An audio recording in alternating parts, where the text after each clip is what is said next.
Sa ulo ng mga nagbabagang balita.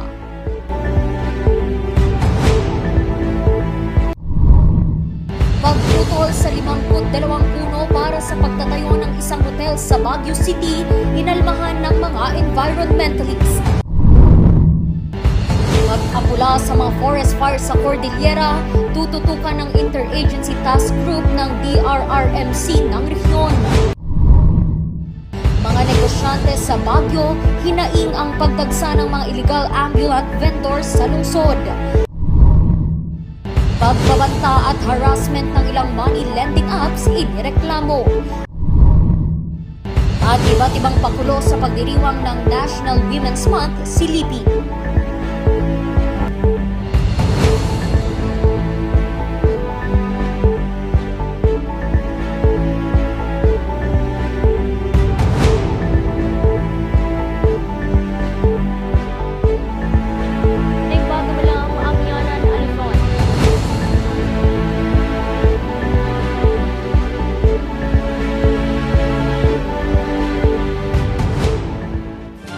Bagamalang Amyanan, Luzon. Narito na ang mga bago at may init na mga balita. Sa paggunita ng Fire Prevention Month ngayong Marso, muling bubuhayin ng Office of Civil Defense ang Interagency Task Group na tututok sa mga forest fires ngayong tag-init.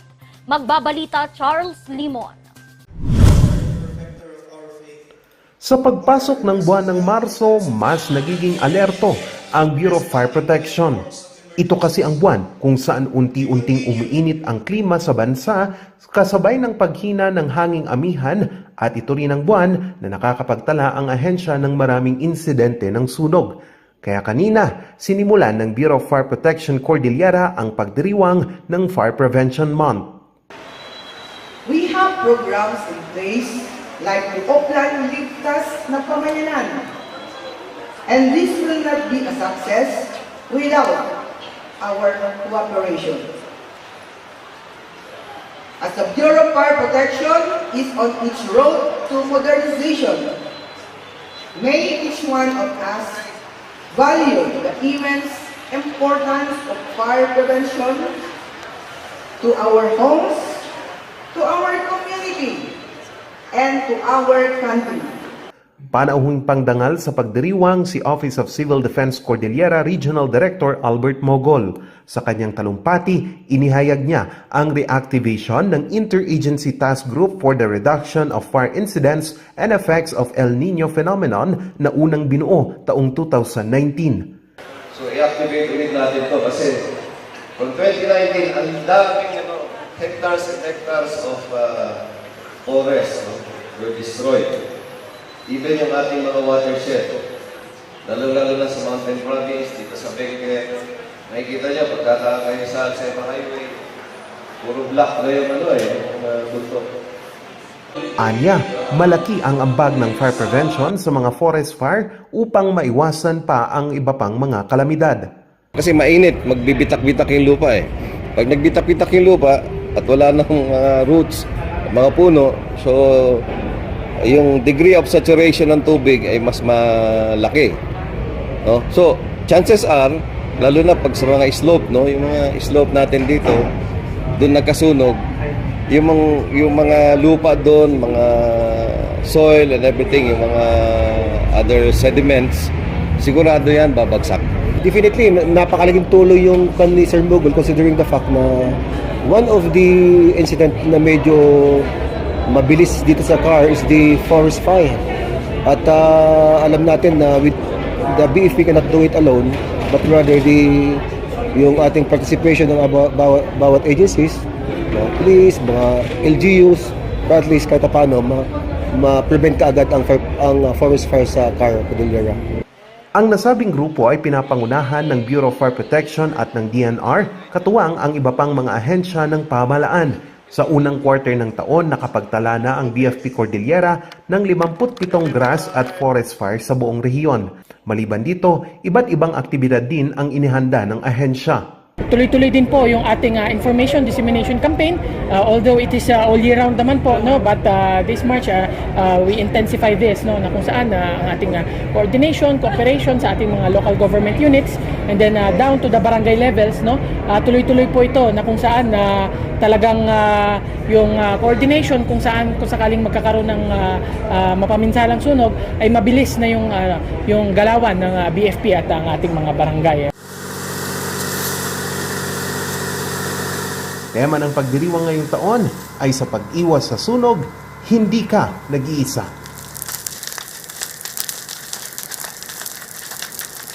Charles Nicoliman para sa Luzon Headlines. Isa ka ba sa mga nagbabalak na humiram ng pera sa mga online money lending applications? Alamin muna ang dinanas ng isa sa mga humiram dito. Narito ang report. Kahit natanggal na yung app, parang based sa experience ko lang, or nakitak lang ka, so tanda lang mo, hindi naganti pa. Siya yung nasa Japan, hindi ikaw. Tinis mo nga app. Maagang dumulog sa Regional Anti-Cybercrime Unit Cordillera ngayong araw ang 25 anyos na itago natin sa pangalang John. Ilang linggo na kasi siyang nakatatanggap ng pagbabanta sa mga text message. Ang malala, pati kanyang mga kakilala, nakatatanggap din ng mga mensaheng sumisira sa kanyang pangalan.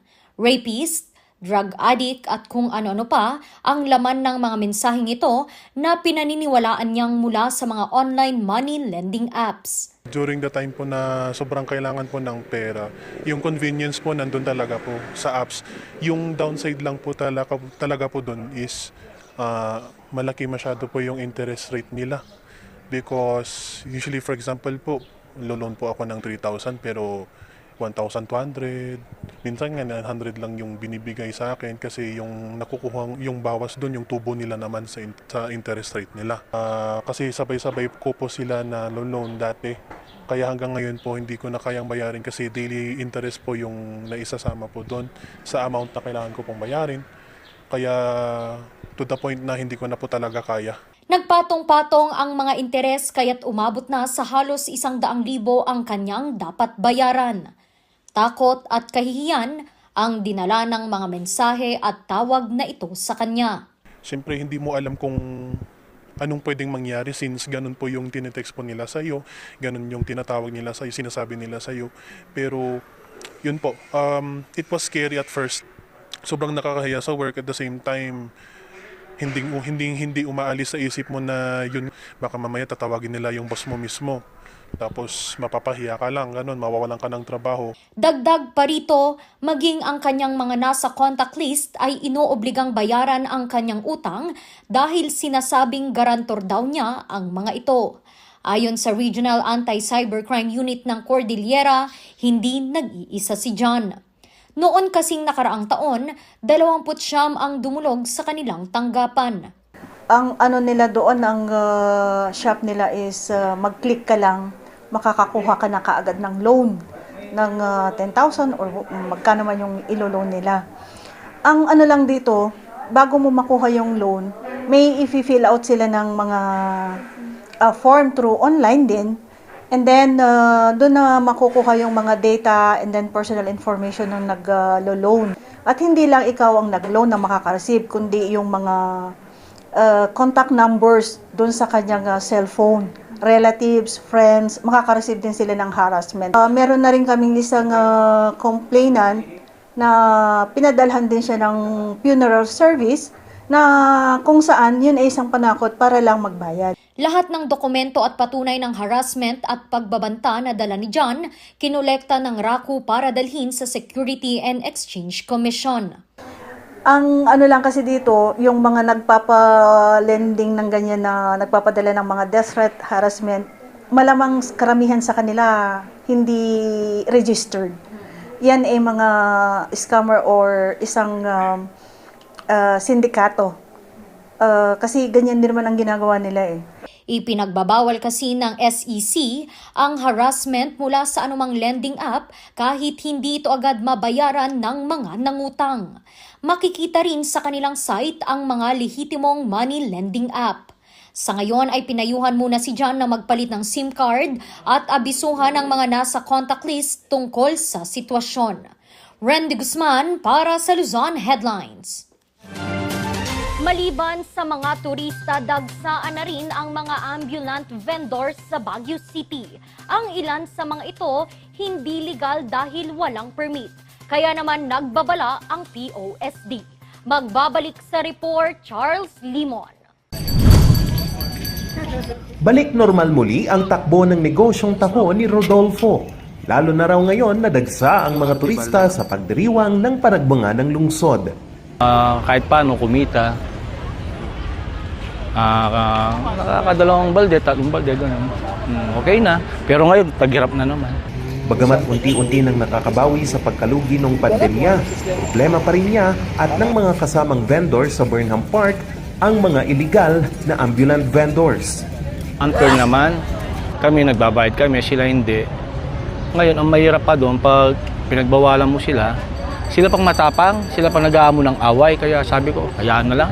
Siyempre sir, apektado rin kami pag alimbawa sir, kami may permit dyan, sila walang permit. Kung may mag-ice cream dyan, di wala na, hindi na rin kami kwan dito, makakatinda.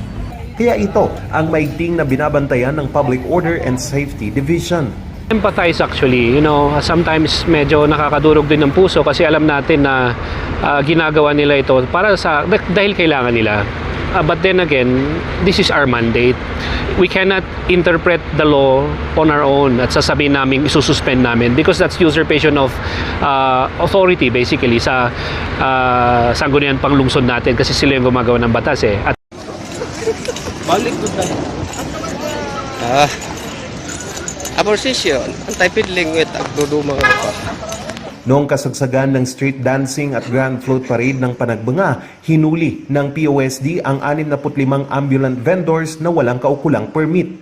naturally, alam ng mga kapitbahay natin or even mga locals na maraming dadagsang mga turista.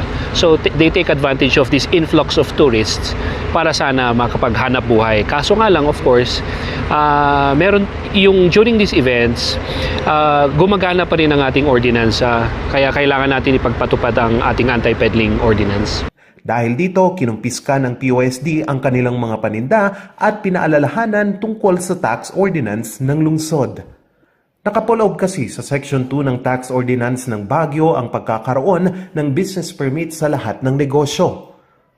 Nakapaloob din sa Section 143 ng Ordinance ang pagbabawal sa pagbebenta sa gilid ng daanan at mga produkto na itinitinda na rin sa palengke.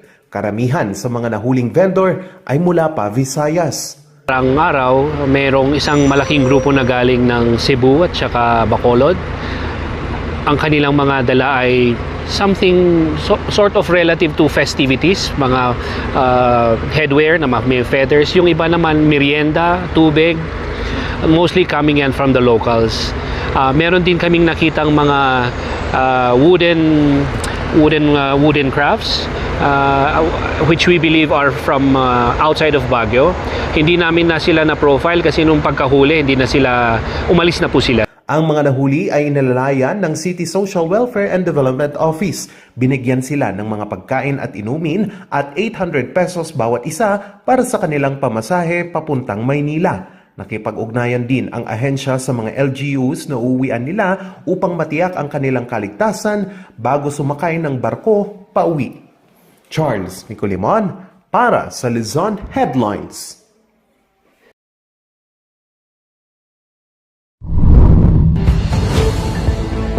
Susunod, mga environmentalists umalma sa pagputol ng 52 puno sa Baguio City.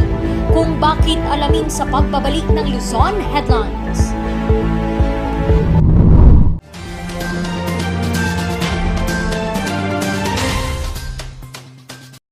Sa mga mahal nating OFW na nagpaplanong mag-alaga ng hayop bilang karagdagang pangkabuhayan, alam nyo ba na ang King's Vita Plus Animal Feed Supplement isa sa mga pinagkakatiwalaang produkto ng Animal Backyard Raising? Sa pamamagitan ng King's Vita Plus Animal Feed Supplement, mabilis ang kita dahil makapagbigay ito ng mas mabilis na pagbigat at paglaki ng mga inaalagaang hayop. Ito'y dahil sa mga benepisyong hatid ng King's Vita Plus Animal Feed Supplement tulad ng pampalakas ng mga buto, pampabigat ng timbang, pampadami ng ng gatas ng kambing at baka, mabilis na paglaki, proteksyon ng mga sakit, maiwasan ang dehydration at energy booster, pampagana sa pagkain dahil puno ito sa vitamins at minerals, electrolytes, calcium at D3, amino acid at enzyme, omega-3 at probiotics. Sa paggamit, i-mix lang ng 1 kutsara sa 1 galon ng tubig o 1 kutsara sa 3 kilo ng feeds at ibigay ito araw-araw. Huwag mag-alala dahil wala itong overdose. King's Vita Plus Animal Feed Supplement, mabibili sa mga Agrivet stores.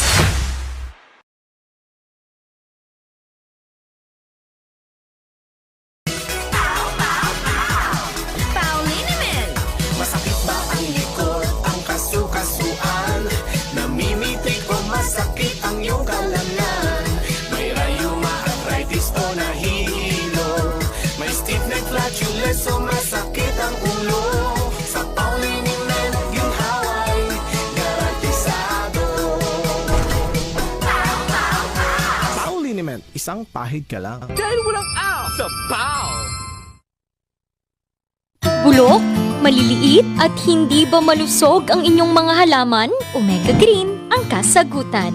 Ihalo lang ang 2 kutsara nito sa isang maliit na container at kaunting tubig. Pagkatapos ay ihalo sa knapsack sprayer at pwede na itong ispray sa mga pananim. Meron itong nitrogen, phosphorus, magnesium, copper at zinc na tumutulong sa pagpapaganda at pagpapabilis ng tubo, pagpapanatili ng nutrisyon, mas malagong mga dahon at panlaban sa mga sakit ng mga halaman. Hindi rin ito nakasasama sa kapaligiran. Pwede rin ito sa kahit anong klase ng halaman, mapa-highland crops o lowland crops. Omega Green by Encam Agri-Marketing, the ultimate friend of farmers.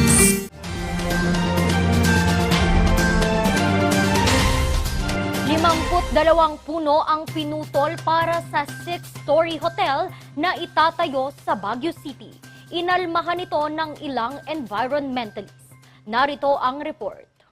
Makikita sa isang bahagi ng Outlook Drive, Barangay Puksusan, Baguio City ang isang construction site. Dito itatayo ang isang 6-story hotel.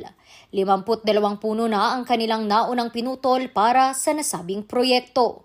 Ayon sa City Environment and Natural Resources Office, kumpleto sa mga dokumento ang nasabing proyekto gaya ng endorsement mula sa Protected Area Management Board, compliance certificate mula sa Environmental Management Bureau, endorsement ng barangay at clearance mula sa City Mayor's Office. So yun kasi yung mga requirement naman ng DNR to process yung kanilang tree cutting permit. So na-issue yung tree cutting permit ng aming Penro. Kasi as per Manual of Authorities, within the protected area, entitled property, ang aming Penro ang nag-i-issue ng... Matapos maputol ang 52 pine trees, muli naman silang nag-apply sa DNR para sa mga karagdagang punong puputulin. Sa ilalim ng DNR Memorandum Order No. 2012-02, kinakailangang palitan o magtanim ng 100 seedlings kapalit ng isang naturally grown tree na puputulin. Ayon kay Engineer De Jesus, na i-turn over na ang 5,200 seedlings sa ahensya bago tuluyang bigyan ng cutting permit ang namamahala sa proyekto. Pag planting season, yun naman yung pinamimigay namin sa mga civil society group na nagko-conduct naman ng tree planting. Yung mga schools, ganun, o NGO. Yun naman yung dinidistribute namin sa kanila. At yung iba naman, yun yung pang-restore namin sa mga NGP plantation, yung National Greening Program namin. Pero inalmahan ito ng mga environmentalist. As an ecologist, environmentalist, replacing a forest with trees is not the same. Kasi yung forest, it's not really just the trees, no? The forest is the whole ecosystem, from the crown of the trees to the soil. Ang daming components ng forest that planting a tree doesn't really replace. Parang it takes decades. Dagdag pa niya, bagamat private land, sana raw ay mga brown land o commercialized na lupa na lamang itayo ang mga ito at hindi sa mga virgin forest lands. Kasi from the sa may-ari, pinabid niya kung sino nanalo, yun siguro ang... Pero ayon naman sa punong barangay ng Puksusan, malaki raw ang maitutulong ng itatayong hotel sa kanilang barangay. Ang barangay nagkaroon ng public consultation with regard to the construction of that yung hotel, then we come up with yung social services nila na first time in history kasi nagkakaroon ng ng hotel dito sa barangay namin. Yung taxes kasi nila siyempre dito mapupunta sa barangay. Magbabayad sila sa city hall, lalaki yung IRA, ibig sabihin, yung IRA namin. Then, second, yung employment, natural kung may mag-a-apply, is priority ang barangay. Kung sana yung talagang pinag-isipan ng mga residents dyan, kung anong magiging impact sa kanilang health, sa kanilang environment, sana nasabi sa kanila, na-explain sa kanila, sana mag-second thought sila. Anihin mo kaya ang pera kung wala ka ng mahingang malinis na hangin, magkakasakit ka rin, mga ganyang bagay.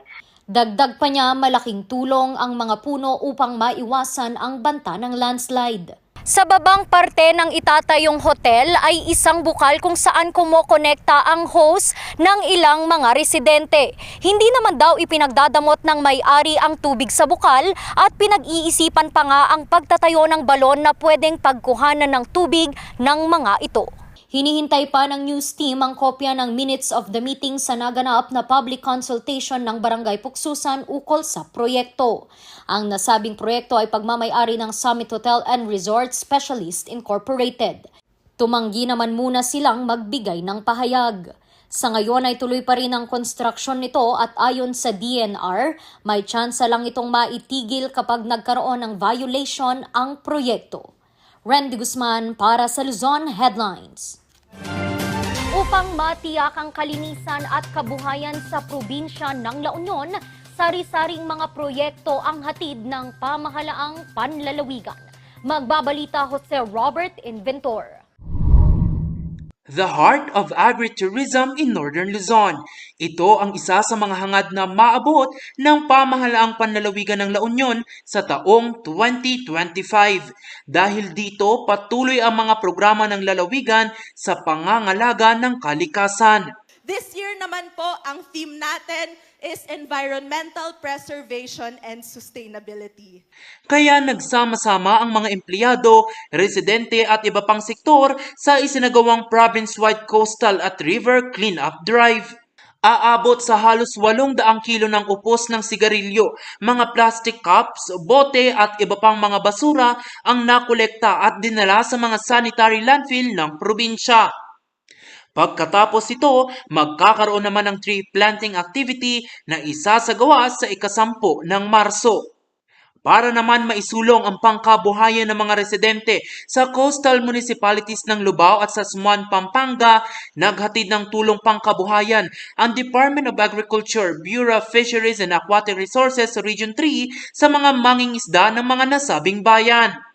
50 fiberglass reinforced plastic boats na nagkakahalaga ng 2.2 milyon peso ang natanggap ng mga benepisyaryo. Bawat plastic boat ay mayroong motor engines, underwater fitting at iba pang mga equipment. Bukod dito, nakatanggap din sila ng 10 live fish container o bakulingling. Laman nito ang oxygen tank, sidecar, fish tank at coolers. Nabigyan din sila ng motorsiklo mula sa pamahalaang panlalawigan ng Pampanga. Ang nasabing proyekto ay naglalayong masiguro ang food security sa probinsya. Jose Robert Inventor para sa Luzon Headlines. So yung Republic Act 9262, violence against women, more or less, ang common denominator dito o yung element dito ay meron relationship yung complainant and the accused. And dito sa kaso ng Carlo Angelo Davalos versus RTC Branch 59, sinabi ng ating Korte Suprema na even after the relationship has ceased, or nag-stop na yung relationship, pwede pa rin ihabla ang isang tao for violation of the Anti-Violence Against Women and Children Act, yung RA 9262. No? At ang sinasabi dito whether or not merong sexual activity between the complainant and the accused after nag-break na sila, after the relationship has ended, it doesn't matter. Ang importante dito is yung physical or emotional violence has been committed during the time they had a relationship with the complainant. So, ang sinasabi lang dito, kahit nag-stop na, pwede mo pa rin ihabla yung former boyfriend for violation of 9262.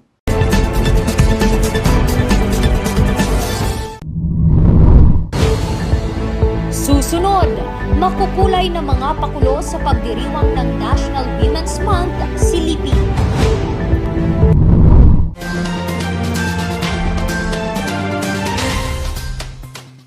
Sa milk tea ng batang 90s, tara't atin lang i-try.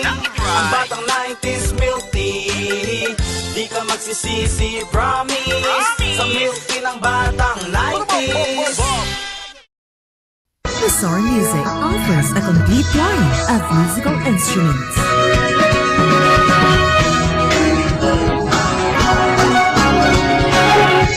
Bizarre Music, Baguio's pioneer in online music and art lessons.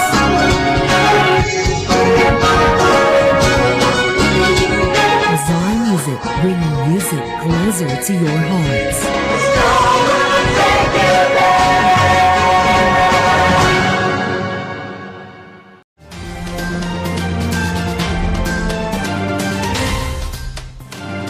Binibigyang pugay ang mga kababaihan ngayong buwan ng Marso. Ano nga ba ang ilan sa mga pakulo para sa mga ito? Alamin kay Jose Robert Inventor. Sa isang parada, inihayag ng pamahalaang panlalawigan ng Mountain Province ang kanilang pagpupugay sa mga kababaihan. Bumida sa parada ang mga kababaihang empleyado ng iba't ibang sangay ng bayan, suot ang mga kulay ubin na damit. Pumarada sila mula sa kahabaan ng Ive Ground papuntang Provincial Plaza sa Bontoc Mountain Province, kung saan idinaos ang isang maikling programa. Sa lungsod naman ng Alaminos, Pangasinan, binalot ng kulay dilaw, berde, asul at pula ang kahabaan ng Old Bypass Road. Ito'y matapos magsagawa ang lungsod ng Women Color Fun Run. Sinundan naman ito ng Zumba. Layon ng aktibidad na mapalakas at maipaalam ang women empowerment at makalikom ng pondo para sa food bank program ng lungsod. Jose Robert Inventor para sa Luzon Headlines. At yan ang mga balitang nakalap ng Luzon Headlines ngayong araw. Muli, maraming salamat at magandang araw sa ating lahat. Happy Women's Month!